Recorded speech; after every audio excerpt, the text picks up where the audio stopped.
क्या नहीं किया यार जो मुझे निकाल दिया। एक छोटा सा मैंने रूल ब्रेक कर दिया था, छोटा नहीं बहुत बड़ा रूल ब्रेक था अकॉर्डिंग टू द कॉन्ट्रैक्ट। अरे भाई कहाँ से आ रहा है, आप क्या ही जानते हो मेरे लाइफ के बारे में जो मुझे वाइज नहीं बुला रहे हो। तो hi Palak, welcome to Indian Express Jansatta. Hello. आपका एविक्शन काफी शॉकिंग था। सो क्या कुछ कहना है, आपने क्या कुछ एक्सपेक्ट किया था? बहुत कुछ कहना है क्योंकि मैंने बिल्कुल एक्सपेक्ट नहीं किया था यार इतना जल्दी वापस आ जाऊंगी। इतना जल्दी किसी का सपना टूटते हुए देखा है? जेन्युइनली इतने सालों का सपना था यार, 5 दिन का सपना, एक हफ्ता भी नहीं। 2 दिन बाद एंटर की थी मैंने घर में। एक तो इतने चैलेंज के साथ मैंने एक्सेप्ट किया कि चलो ठीक है, अभी आई थिंक जमानी पड़ेगी जगह घर के अंदर, जो कि काफ़ी कामयाब रही। और करेंसी बीबी करेंसी कलेक्ट करनी थी मुझे to survive in the show, उसमें भी काफ़ी सक्सेसफुल रही। भिड़ भी गई थी यार लोगों के साथ जो मेरे पे भिड़ के आए, तो मैंने तो I give it back, I took a stand for my self. Coffee के हक के लिए भी लड़ी, क्या नहीं किया यार जो मुझे निकाल दिया। राइट, एंड वही मुझे पूछना था कि व्हाट डू यू थिंक, कहाँ पर आप रॉन्ग है जिसकी वजह से आप एविक्ट हो चुके हैं? What went मुझे wrong? ऐसा लगता है मुझसे पहले तो एक जो किक स्टार्ट मेरा हुआ वो काफ़ी गलत हुआ।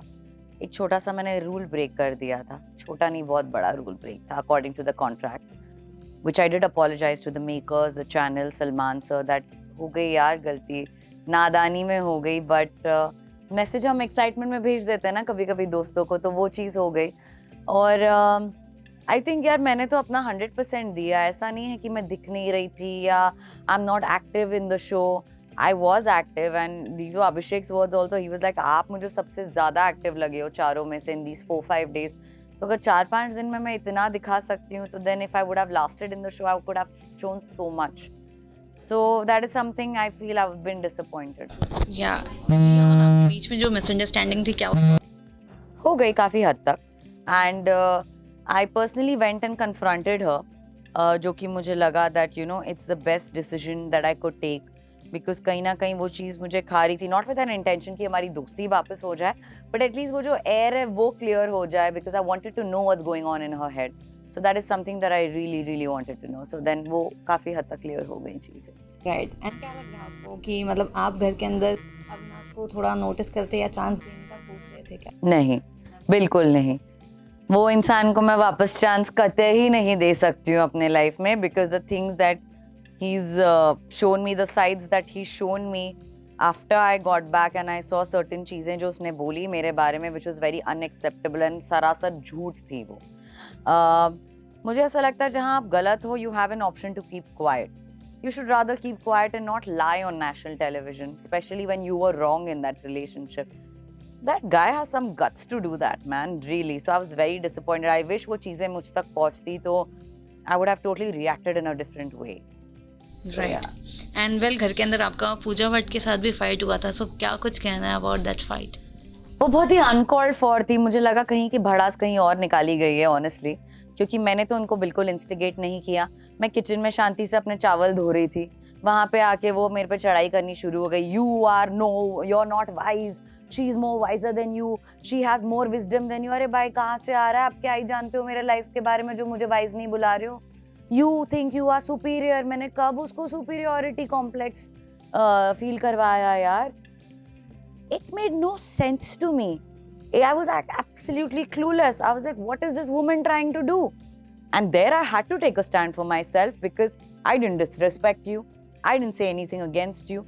और आप जो ग्रुप अटैक की बात कर रही हैं मैम, तो वो ग्रुप अटैक में तो अविनाश भी इन्वॉल्व थे, आपने उनको तो ज्ञान नहीं दिया, आप मेरे पे आके चढ़ाई करके गई। तो मुझे लगा उनका ऑलरेडी एक प्री कंसीव नोशन और एक जजमेंट जो मेरे लिए था फ्रॉम डे वन, वही कैरी फॉरवर्ड हुआ। राइट, एंड वेल इसके अलावा जैसे कि अभी आपने कहा, हमने घर के अंदर भी देखा, लाइक 2 टीम ऑलरेडी बन चुकी थी, आप आकांक्षा के साथ बहुत ज़्यादा रहती थी। सो आपको क्या लगता है कि बिग बॉस ओटीटी कहीं ना कहीं आपका सपना था बिग बॉस करना, डेफिनेटली, बट इतने कम वक्त में आप वापस आ गए। सो नाउ व्हाट नेक्स्ट, क्या सोच रहे हो? I really really feel कि मेरी journey बहुत incomplete रह गई, you know, and I would like to complete this journey. I'm still not satisfied the way the game went for me, क्योंकि ऐसा नहीं है मैं कहीं लैक कर गई in terms of task में 100% देना या मेरे दोस्तों के लिए खड़ा रहना। मैं आकांक्षा के लिए पूरा टाइम खड़ी थी, जहाँ उनको मेरी ज़रूरत थी, चाहे वो जेल के बाहर हो या whatever it was. I think I gave my 100% to the show. जितना भी कम टाइम था, so कहीं ना कहीं वो जर्नी इनकम्प्लीट है. अगर एक और चांस मिलता है, then why not? I would like to go and give it back to certain people first. Secondly, if this doesn't work out, then I think OTT is something that I really want to do. Web, that's it on my list for sure. Lastly, what message you would like to give to the viewers who are watching you? I would just like to say कि इतने कम time में आप सब लोगों ने इतना support और प्यार दिखाया. The Twitter was flooded with bring back पलक, जो कि देख के मुझे बहुत खुशी हुई, बिकॉज मैं बहुत सैड थी कि इतनी जल्दी मैं इविक्ट हो गई. तो उसके लिए thank you so much guys for showing so much of love and support. अगर चांस मिला वापस जाने का, तो शायद आप लोग मेरा और भी काफ़ी साइड्स देखेंगे, और मैं काश आपको बहुत ज़्यादा एंटरटेन और भी कर पाऊँ. Thank you so much, Palak. All the best. Thank you.